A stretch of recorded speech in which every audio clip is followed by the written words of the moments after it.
చంద్రబాబు నాయుడు మళ్ళీ సమర్థించి మాట్లాడతాడా? 70 సంవత్సరాలున్నాయి ఆయన ముడ్డి కింద. ఆయన మాట్లాడాల్సిన మాటలు, రాధాకృష్ణ నువ్వు తప్పు మాట్లాడినావు, ఈ రాష్ట్రంలోని స్త్రీల పట్ల అసభ్యకరంగా మాట్లాడినావు. మా ప్రత్యర్థి రాజకీయ పార్టీ అయినప్పటికీ కూడా ఆ ప్రత్యర్థి రాజకీయ పార్టీకి సంబంధించిన లీడర్ల యొక్క భార్యలు, మహిళలు, వాళ్ళు నా బిడ్డలతో చెల్లెలతో సమానం, నీ మాటను వెనక్కి తీసుకో అని చెప్పితే నీ స్థాయి పెరిగిండు.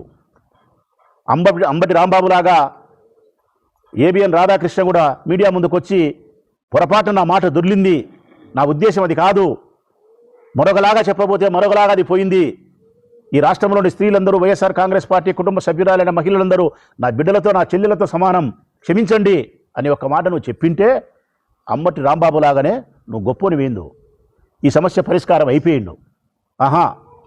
ఇంకా నీ అహంకారం ఎక్కువ ఈ బుద్ధి కూడా మళ్ళీ ఏం మాట్లాడుతున్నావు అంటే నేను అంతే అంటున్నావు అంటే అర్థం క్షమాపణ చెప్పను అంటున్నావు. క్షమాపణ చెప్పనంటే అర్థం ఏమని?